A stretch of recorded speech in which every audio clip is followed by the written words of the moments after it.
Good morning students. तो आज हम लोग देखेंगे क्लास 10th के केमिस्ट्री का थर्ड चैप्टर, जो कि है मेटल एंड नॉन मेटल, जिसे हम धातु एवं अधातु के नाम से भी जानते हैं।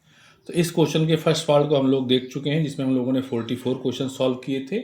आज हम इसके सेकेंड पार्ट को देखने जा रहे हैं और इसमें भी हम लगभग 40 क्वेश्चन की प्रैक्टिस को करेंगे। तो आ जाते हैं आज के अपने पहले क्वेश्चन पर। देखिए नंबर 1 आपके स्क्रीन पर लिखा हुआ है, ऊष्मा का सबसे अच्छा चालक है। तो ऑप्शन ए करेक्ट हो जाएगा, चांदी। चांदी आपका ऊष्मा का सबसे अच्छा चालक होता है। नंबर 2 देखिए, बहुत ये सवाल पूछा जाता है पेपर में, सामान्य अवस्था में द्रव अवस्था में पाई जाने वाली धातु कौन सी है। यानी नॉर्मल टेम्परेचर पर जो हमारी धातु एक द्रव अवस्था में रहती है वो है मरकरी, यानी कि पारा। ऑप्शन सी करेक्ट हो जाएगा। क्वेश्चन नंबर देखिए आपके स्क्रीन पर आ चुका है अब थर्ड, सामान्य अवस्था में द्रव अवस्था में पाई जाने वाली अधातु है। तो वो कौन सी अधातु है जो द्रव अवस्था में पाई जाती है, तो वो है आपका ब्रोमीन। ऑप्शन बी करेक्ट हो जाएगा। क्वेश्चन नंबर 4 देखिए, निम्नलिखित धातुओं में उत्कृष्ट धातु का उदाहरण है। उत्कृष्ट धातुएं कौन सी धातुएं होती हैं, जो बहुत कम क्रियाशील होती हैं, जिसमें हम सोना, चांदी, प्लेटिनम को रखते हैं। तो यहाँ पर ऑप्शन सी करेक्ट हो जाएगा, प्लेटिनम। क्वेश्चन नंबर 5 देखिए, निम्नलिखित धातुओं में सबसे अधिक आघात वर्धनीय धातु कौन सी है। आघात वर्धनीय का मतलब होता है कि जब उसको किसी चीज़ से हथौड़े से पीटा जाता है तो वो फैलती जाती है, ठीक है ना। तो उसका हमारा सबसे अच्छा एग्जाम्पल है सोना, यानी कि एयू। ऑप्शन डी करेक्ट हो जाएगा। सोना इतना ज़्यादा आघात वर्धनीय है और इतनी ज़्यादा उसकी तन्यता होती है, उसको पतला तार भी उसके बनाया जा सकता है। उसी से रिलेटेड हमारा क्वेश्चन नंबर 6 है। देखिए, धातुओं को पतले तारों में खींचने की क्षमता कहलाती क्या है, तन्यता कहलाती है। और ये तन्यता भी सबसे ज़्यादा सोने में पाई जाती है। 1 ग्राम सोने से लगभग 20 किलोमीटर लंबा तार बनाया जा सकता है। तो सबसे ज़्यादा आघात वर्धनीय भी सोना और चांदी हैं, और सबसे ज़्यादा तन्यता भी सोने में होती है। सोने का जो सिंबल है वो AU होता है, चांदी का जो सिंबल है वो AG होता है। क्वेश्चन नंबर हम आ जाएंगे 7 पर, उभयधर्मी ऑक्साइड क्या है। उभयधर्मी ऑक्साइड का मतलब होता है जो अम्लीय और क्षारीय दोनों प्रकार की प्रकृति को प्रदर्शित करते हैं। तो ये हमारा है जिंक ऑक्साइड। क्वेश्चन नंबर 7 हो जाएगा।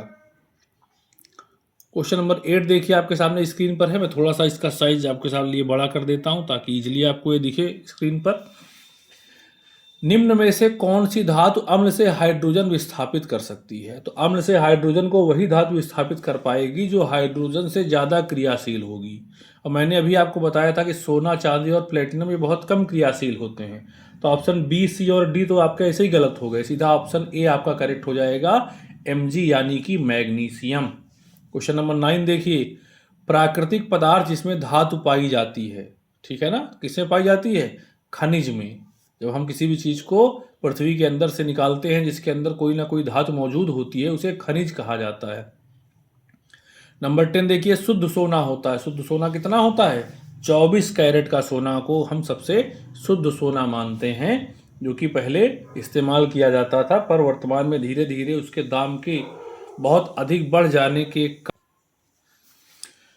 तथा उसके द्वारा बनाए जाने वाले आभूषणों में कठिनाई आने के कारण भी 24 कैरेट के स्थान पर अब 22 कैरेट, फिर 20 कैरेट और 18 कैरेट के सोने का प्रयोग किया जाना शुरू हो गया है। क्वेश्चन नंबर 11 आपके सामने स्क्रीन पर है, मरकरी का अयस्क क्या है। यानी ऐसा कौन सा है जिसमें मरकरी पाई जाती है। तो मरकरी का जो अयस्क है वो है आपका सिनेबार। और मैं आपको बता दूं कि सिनेबार जो अयस्क होता है उसका जो सूत्र है वो क्या है, सिनेबार अयस्क का सूत्र होता है HGS।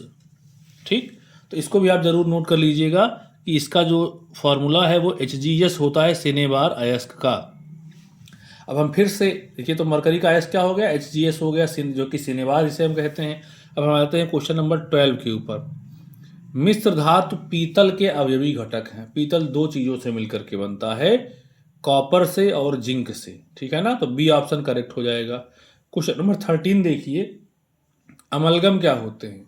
अमलगम जो एक से अधिक धातुओं को मिला करके बनाए जाते हैं, तो ये एक प्रकार की मिश्र धातु है। क्वेश्चन नंबर 14 देखिए, एंटीमनी क्या है। एंटीमनी क्या होती है, उपधातु है। ठीक, तो एंटीमनी हमारा उपधातु है। तो ऑप्शन ए करेक्ट हो जाएगा। क्वेश्चन नंबर 15 आपके सामने देखिए, अम्लराज या एक्वारजिया की प्रकृति क्या होती है? अम्लराज, जिसे अम्लों का राजा कहते हैं, ये मुख्य रूप से आपके HCl तथा HNO3 अम्लों को मिला करके बनाया जाता है। 1:3 में इनको मिलाते हैं, इससे अम्लराज बनता है। और ये इतना ज़्यादा होता है कि इसमें कोई भी चीज़ डालने पर वो तुरंत उसको गला देता है, यानी संक्षारक होता है, बहुत ज़्यादा चीज़ों को नष्ट करने की प्रकृति रखता है। तो ऑप्शन सी करेक्ट हो जाएगा। क्वेश्चन नंबर 16 पे आ जाते हैं। यूरेनियम क्या है? यूरेनियम एक रेडियो एक्टिव तत्व है, इसीलिए इसका इस्तेमाल हम नाभिकीय ऊर्जा के उत्पादन में भी करते हैं। नाभिकीय ऊर्जा के विध्वंसक रूप में, परमाणु बम वगैरह के बनाने में भी इसका इस्तेमाल किया जा सकता है। क्वेश्चन नंबर 17 देखिए, नियॉन क्या है? नियॉन आपका है एक अक्रिय गैस, ठीक है ना। हीलियम, नियॉन, आर्गन, क्रिप्टॉन, जो है जीनॉन, रेडॉन, ये सब आपके अक्रिय गैस तत्व होते हैं। क्वेश्चन नंबर 18 देखिए, निम्नलिखित में से बॉक्साइट किस धातु का अयस्क है? तो बॉक्साइट अयस्क है हमारा एल्युमिनियम का, ऑप्शन डी करेक्ट हो जाएगा। क्वेश्चन नंबर हम लोग सीधे आ जाते हैं 19 पर। निम्न में किस धातु का उपयोग वैद्युत बल्ब का फिलामेंट बनाने में किया जाता है? तो वैद्युत बल्ब का फिलामेंट बनता है टंगस्टन से, यानी ऑप्शन बी करेक्ट हो जाएगा। सबसे कठोर पदार्थ हीरा क्या है? सबसे कठोरतम पदार्थ जो अब तक में ज्ञात है वो क्या है? हीरा। हीरा क्या है? कार्बन का एक अपर रूप है, और कार्बन एक अधातु है। ऑप्शन आपका सी करेक्ट हो जाएगा।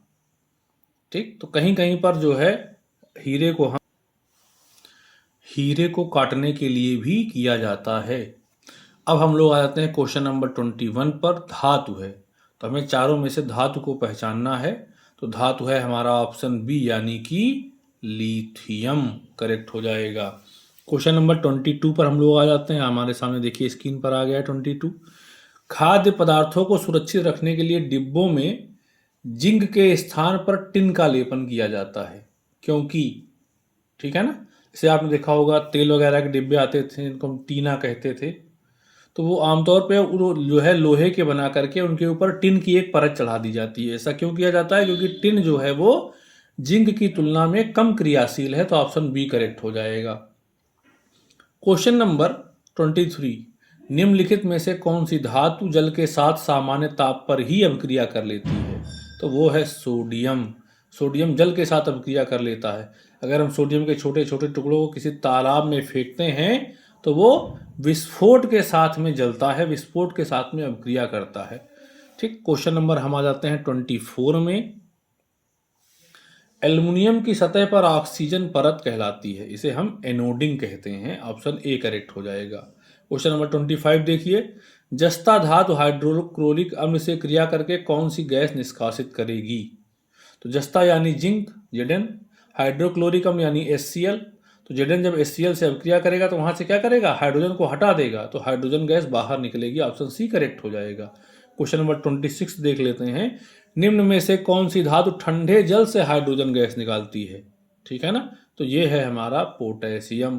पोटेशियम को जब ठंडे जल से जो है अभिक्रिया कराई जाती है तो हाइड्रोजन गैस बाहर निकलती है। क्वेश्चन नंबर 27 आपके सामने स्क्रीन पर आ चुका है कि निम्न में से कौन सी धातु अम्ल से हाइड्रोजन विस्थापित करती है? ऊपर हम लोग ये क्वेश्चन देख चुके हैं। तो अम्ल से हाइड्रोजन को विस्थापित करता है जिंक, क्योंकि बाकी तीनों धातुएं हाइड्रोजन से कम क्रियाशील हैं, जो बी, सी और डी ऑप्शन में दी गई हैं। क्वेश्चन नंबर 28 पे आ जाइए। निम्न में से कौन सी धातु अम्ल से हाइड्रोजन विस्थापित नहीं करती है?